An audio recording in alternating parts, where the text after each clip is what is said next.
মই দেখিছোঁ যে ৰাহুল গান্ধী ডাঙৰীয়াৰ সভা পিছত মুখ্যমন্ত্ৰী প্ৰত্যেক ঘণ্টাই নতুন কথা কয়।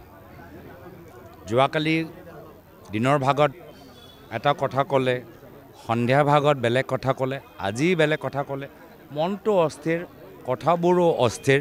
আৰু সেইটোৱে কথা ৰাহুল গান্ধী ডাঙৰীয়াই কৈছিল কি তেখেত যেতিয়া জেল যোৱা কথা ক'ব, ৰাতি মুখ্যমন্ত্ৰী টোপনি নাহিব আৰু তেওঁলোকৰ কথা বতৰাবোৰ চালে, শুনিলে, চকুটো দেখিলে, চেহেৰাটো চালেই গম পাই যাব যে মানুহজন কিমান অস্থিৰ।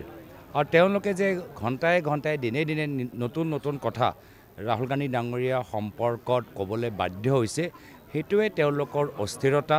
আৰু ৰাহুল গান্ধী ডাঙৰীয়া জেলৰ সম্পৰ্কত যিখিনি কথাবোৰ ক'লে, কিমান প্ৰভাৱ মুখ্যমন্ত্ৰী মনৰ ওপৰত পৰিছে তাৰ আমি প্ৰমাণ পাইছোঁ। ৰাহুল গান্ধীক ইচ্ছা কৰিলে এতিয়াই গ্ৰেপ্তাৰ কৰিব পাৰে বুলি কৈছে। কংগ্ৰেছ চৰকাৰ হ'ব কেতিয়াবা মোক গ্ৰেপ্তাৰ কৰিব বাদ দিয়ক, কিন্তু মই ইচ্ছা কৰিলে এতিয়াই ৰাহুল গান্ধীক গ্ৰেপ্তাৰ কৰিব। এইটোৱে কৈছোঁ, এইখিনি কথা যোৱাকালি নক'লে, যোৱাকালি সন্ধিয়া নক'লে, নতুন কথা ক'বলৈ বাধ্য হৈছে। এনেকৈ মানুহে ৰাহুল গান্ধী ডাঙৰীয়াৰ কথাবোৰ গ্ৰহণ কৰিলে। যেতিয়া ৰাহুল গান্ধী ডাঙৰীয়াই ক'লে যে আজি অসমৰ জনসাধাৰণে আজি তেওঁলোকে হিমন্ত বিশ্ব শৰ্মা ডাঙৰীয়া জেলৰ ভিতৰত চাবলৈ বিচাৰে। যি খেতিয়কসকল, যি সাংবাদিকসকল, যিসকল আজি চৰকাৰী বিষয়া, যিসকল আমাৰ গাঁৱৰ দুখীয়া ৰাইজ, যিসকলৰ ওপৰত মুখ্যমন্ত্ৰী ইমান অত্যাচাৰ কৰিছে, এই গাঁৱৰ মানুহবোৰ য'ত তেওঁলোকে নিজে দেখিছে যে মুখ্যমন্ত্ৰীৰ পৰিয়ালৰ সদস্যসকল কিমান বিঘাই মাটি কিনি আছে, সেইসকলে আজি হিমন্ত বিশ্ব শৰ্মা ডাঙৰীয়াক জেলৰ ভিতৰত চাবলৈ বিচাৰে। আৰু সেইকাৰণে যেতিয়া মানুহৰ মাজত এইখিনি কথা সোমাই গৈছে, মুখ্যমন্ত্ৰী আজি চিন্তাত পৰিছে। মুখ্যমন্ত্ৰীয়ে কৈছে যে অতদিনে কৈ আছিল যে কংগ্ৰেছত বিজেপিৰ এজেণ্ট আছে, পুনৰ সেই কথা প্ৰমাণ হ'ল।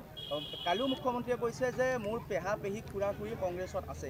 এতিয়া সেই পেহা পেহীসকলক কংগ্ৰেছত চিনাক্তকৰণ হৈছেনে?